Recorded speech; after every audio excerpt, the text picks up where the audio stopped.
औज़ुबिल्लाहिमिनश्शैतानिर्रजीम बिस्मिल्लाहिर्रहमानिर्रहीम अल्हम्दुलिल्लाहि रब्बिल आलमीन अस्सलातु वस्सलामु अला रसूलिहिल करीम अम्मा बाद बिस्मिल्लाहिर्रहमानिर्रहीम अफ़ा हसीबतुम अन्नमा खलक़नाकुम अबसा व अन्नकुम इलैना ला तुरजऊन सदक़ल्लाहुल अलीयुल अज़ीम। अज़ीज़ तलबा, उम्मीद है आप सब खैरियत से होंगे।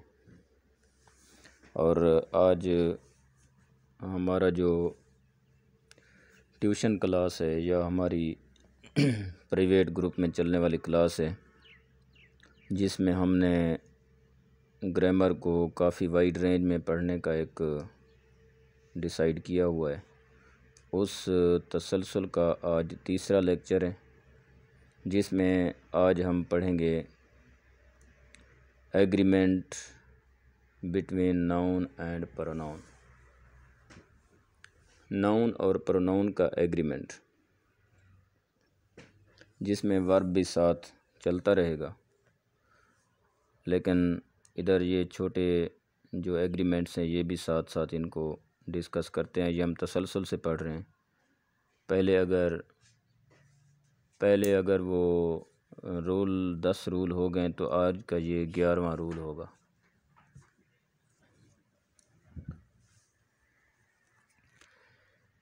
बेटे, agreement between noun and pronoun में फर्स्ट पर्सन, सेकंड पर्सन और थर्ड पर्सन, इनको समझना ज़रूरी है। फर्स्ट पर्सन आई और वी होता है, और आई का जो दूसरा केस है जिसको हम डिटर्मिनर केस भी कहते हैं, आई का मई, और आई का ऑब्जेक्टिव केस जो है वो मी हुआ करता है। इसी तरह वी का डिटर्मिनर केस जो है उसको हम आवर बोलते हैं, और इसका ऑब्जेक्टिव केस अस होता है। यू का यूअर, और फिर ऑब्जेक्टिव केस यू। शी का डिटर्मिनर केस जो है वो हर, और इसका तीसरा केस ऑब्जेक्टिव केस भी हर होता है। ही का हिज होता है, और इसका तीसरा केस हिम होता है। दे, और उसका दूसरा केस देयर, और तीसरा ऑब्जेक्टिव केस देम होता है। इसी तरह इट है, इट, इट्स, इट। ये वो बातें हैं जो आपकी पहले से आपने अप्लाई की हुई है, लेकिन आज चूँकि ख़ास मौजू है तो इनको समझा के आगे बढ़ना ज़रूरी है। तो डियर स्टूडेंट्स, इसमें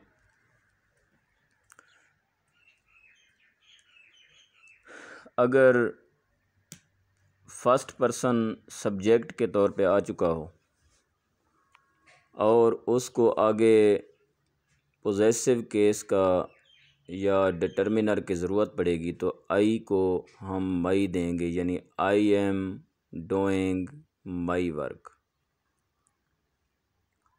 हम ऐसा नहीं कर सकते कि आई एम डूइंग हिज वर्क। यहाँ पे काफ़ी क्वेश्चन आपके दिमाग में उभरेंगे, लेकिन वो आप बाद में उनको क्लेरिफाई कर सकते हैं। काम जब भी होता है, जो आदमी काम कर रहा होता है अकॉर्डिंग टू ग्रामर रूल, वो काम उसी का होता है।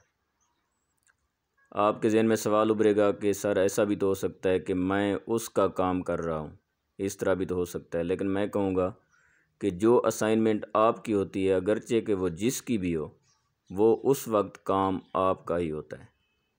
I am doing my work, you are doing your work, we are doing our work, they are doing their work, she is doing her work. इसी तरह the baby has taken its toy. Baby के लिए लफ्ज़ जो है it इस्तेमाल किया जा सकता है। इसके लिए आप हीज़ हिम का, चूँकि बेबी जो होता है वो अभी ही और शी के एंगल पर नहीं परखा जाता।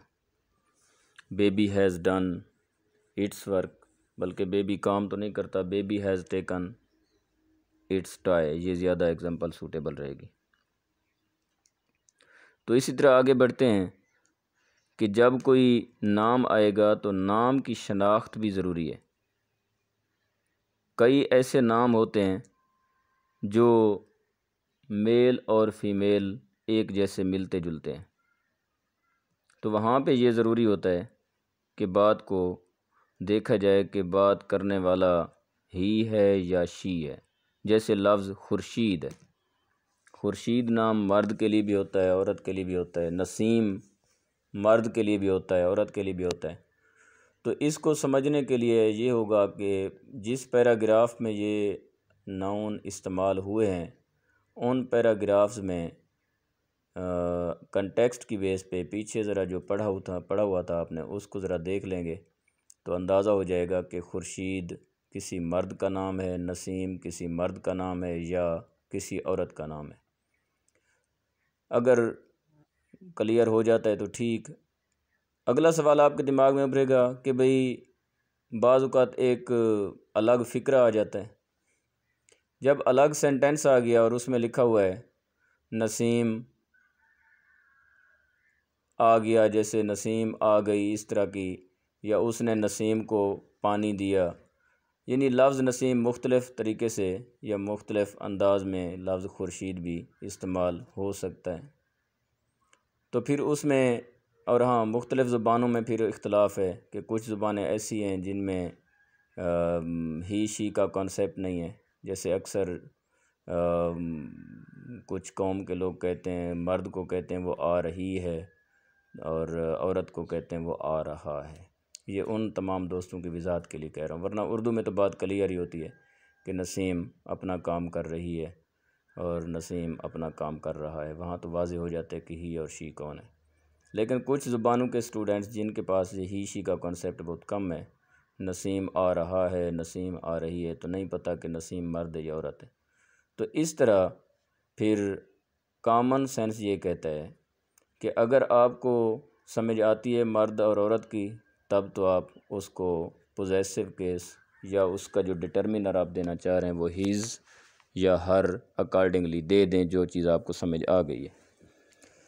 अगर उसका आपसे डिसीजन नहीं हो पा रहा कि ये नसीम कौन है, यानी जैसे अकेले सेंटेंस में आ गया और आप ऐसी ज़ुबान के बोलने वाले हैं जहाँ पे ही शी का कॉन्सेप्ट नहीं है, तो फिर इस तरह के जो ज़ू मानी नाम हैं उनके लिए आपके पास ऑप्शन है कि आप उनको शी कंसीडर करें या ही कंसीडर करें, कोई मसला उसमें पेश नहीं आएगा। नेक्स्ट है बेटे agreement between noun and its possessive adjective. बल्कि ये बात हम कर गए कि अली का हिज और शी का हर, बेबी का इट, स्टूडेंट के लिए हिज या स्टूडेंट के लिए हर भी लग सकता है क्योंकि ये कॉमन है। न्यूटर इसे बोलते हैं, ये मेल फीमेल दोनों के लिए लफ्ज़ स्टूडेंट इस्तेमाल होता है। नेक्स्ट जो हम रूल पढ़ने लगे हैं, रूल नंबर 11 जो है, उसमें थोड़ा तवज्जो कीजिएगा कि एक इंडेफिनेट प्रोनाउन होता है। इंडेफिनेट प्रोनाउन जिनको कभी कभार डिस्ट्रीब्यूशन में भी ले जाते हैं, डिस्ट्रीब्यूटिव प्रोनाउन भी ले जाते हैं। इंडेफिनेट प्रोनाउन वो होता है जिसमें किसी ख़ास तादाद का ज़िक्र नहीं होता, 2 3 4 5 6 या किसी को ख़ास मेंशन नहीं किया जाता, बल्कि कॉमन इज्तमाही तौर पर एक बात कर दी जाती है। जैसा कि लिख लें each, either, neither, none, anyone, anything, someone, somebody, something। बेटा ये जो इंडेफिनेट प्रोनाउंस हैं, इनके बाद अगर आपको कहीं ज़रूरत पड़ती है पोजेसिव केस लगाने की, तो फिर थोड़ा सा तवज्जो से सुन लें। Each, either, neither, none, anyone, somebody, someone, anyone. इनके बाद आप पोजेसिव अपना जो डिटर्मिनर देंगे, जो पोजेशन के लिए देंगे, वो ही का हिज देंगे। फिर समझें इस बात को, चूँकि ये कानून है, फर्स्ट लेक्चर में आप पढ़ चुके हैं कि ईच, आइदर, नेदर के बाद जो केस लगेगा, जो वर्ब लगेगा वो वर्ब सिंगुलर लगेगा। तो जब इस ईच, आइदर, नेदर के बाद अगर डिटर्मिनर की ज़रूरत पड़ेगी तो वो आप हिज लगाएंगे, कोई और डिटर्मिनर नहीं लगाएंगे। हर नहीं लगाएंगे, हिम नहीं लगाएंगे, हिम तो लगेगा, मई नहीं लगाएंगे, यूअर नहीं लगाएंगे। लिख लें, सेंटेंस बोल रहा हूँ। Everyone should do his duty. Everyone should do his duty. Each of them brought his lunch. None of them paid his dues. अब आपके दिमाग में एक सवाल उभरेगा, चूँकि काफ़ी अल्हम्दुलिल्लाह पढ़ने वाले स्टूडेंट्स हो, ज़हीन बच्चे हो, तो आपके दिमाग में इस तरह के क्वेश्चन उभरेंगे कि सर हम इधर हर क्यों नहीं लगा सकते। बेटे अगर ये sentence each one, every one या नॉन ऑफ या ईच ऑफ या इधर ऑफ, ये अगर बोले जा रहे हों लड़कियों के लिए या लड़कियों की क्लास में, लड़कियों के ग्रुप में, तब आप हर लगा सकते हैं। लेकिन मैंने हीज़ पे ज़ोर इसलिए दिया है कि अगर लड़कियों का या लड़कों का उसने ख़ास एतराज़ नहीं किया, बस ऐसे सेंटेंस बोल दिया है, तो on common sense you will have to consider it for boys. आप इसको मेल कंसीडर करेंगे। Every one, each one, each of, none of, either of, इनको आप मेल के लिए कंसीडर करते हुए आप इनको पोजेसिव हिज देंगे। हाँ, अगर इस फिक्रे से पहले कोई गर्ल्स का जिक्र है और आपको क्लियर हो गया है ये every one, each one, either of, neither of girls के लिए इस्तेमाल हो रहा है, तो फिर आप हर भी दे सकते हैं। इसकी एग्जांपल है each girl has paid her dues.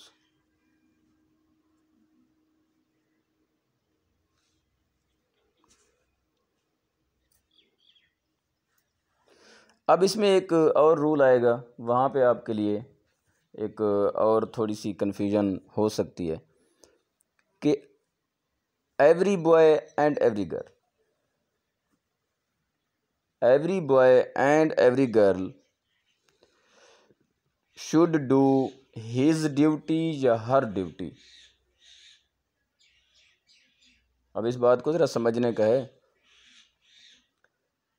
Every boy and every girl should do his duty या हर ड्यूटी।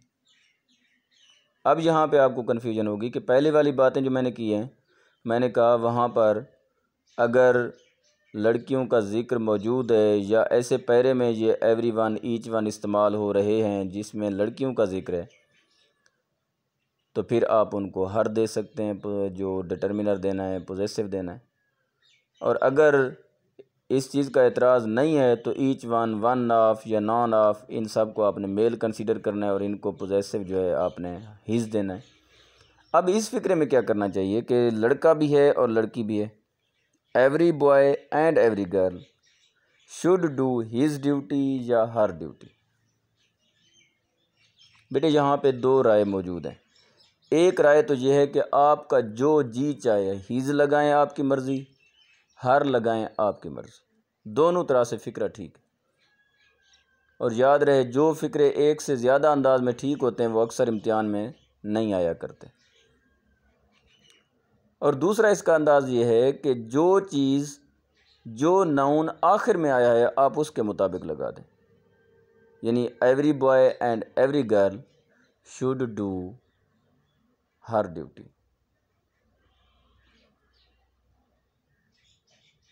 या अगर ऐसे आ जाए कि every girl and every boy should do his duty.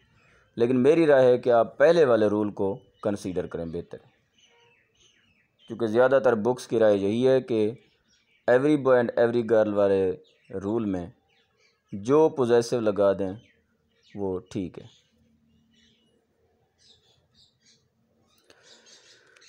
बेटे इसके बाद है पर्सनल प्रोनाउन और उसकी पोजेशन।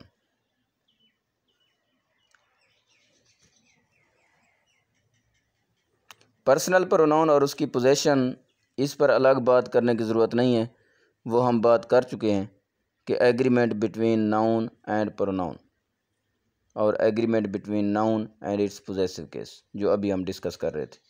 यहाँ तो अलग रूल लिखा हुआ है लेकिन हम इसको दोबारा से डिस्कस नहीं करेंगे।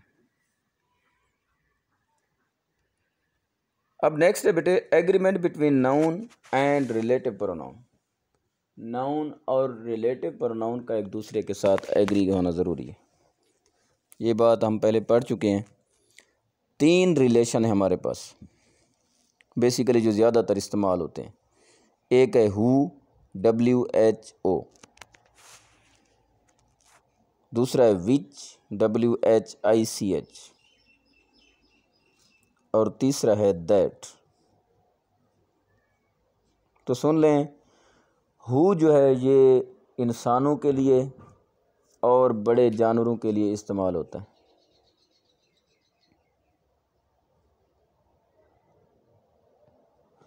और जो विच लफ्ज़ है ये बेजान चीज़ों के लिए या फिर छोटे जानदारों के रिलेशन के लिए इस्तेमाल होता है। और जो दैट है ये दोनों के लिए इस्तेमाल हो सकता है। इनकी एक एक एग्जांपल मैं देता जाऊंगा।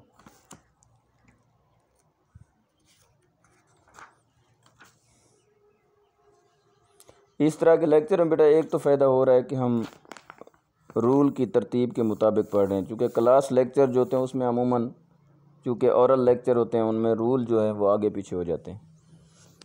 अब हु की एग्जांपल देखें बेटा। The man who is honest is trusted.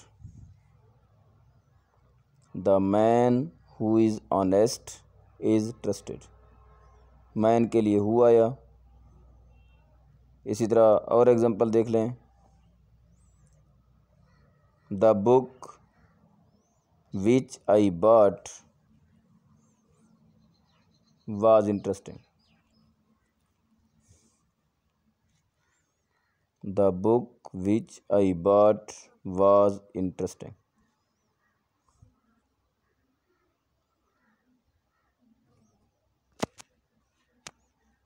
और दैट जो है ये दोनों के लिए इस्तेमाल हो सकता है, यानी इसमें फिर गलती का इम्कान ही नहीं रहता। ये हु की जगह पे इस्तेमाल भी होता है और विच की जगह पे भी इस्तेमाल होता है। ये एग्जांपल भी देख लें। The woman that I saw yesterday was my sister। The woman that I saw. अब ये दैट whom की जगह पे इस्तेमाल हो रहा है। हु सब्जेक्टिव केस है, हु का ऑब्जेक्टिव केस whom है, WHOM। लिहाजा दैट जो है हु या whom की जगह पे इस्तेमाल भी हो सकता है, विच की जगह पे भी इस्तेमाल हो सकता है।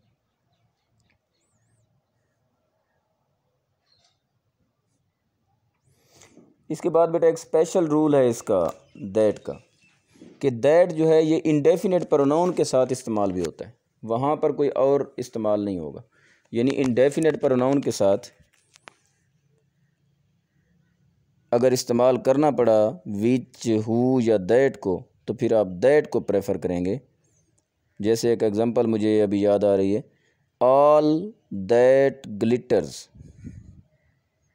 all that glitters is not gold.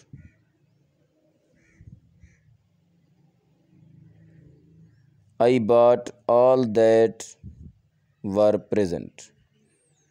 I bought all that were present. यहाँ पे which का इस्तेमाल नहीं करना, who का इस्तेमाल नहीं करना। लेकिन अगर फिर शुक्रिया अदा किया करें ना स्पोकन इंग्लिश का, इनफॉर्मल इंग्लिश में ऑल के साथ विच लग जाए, होम लग जाए, कोई मसला नहीं है। ये हम जो रूल पढ़ रहे हैं ये फॉर्मल इंग्लिश के पढ़ रहे हैं, जो हमने एग्ज़ाम देना है।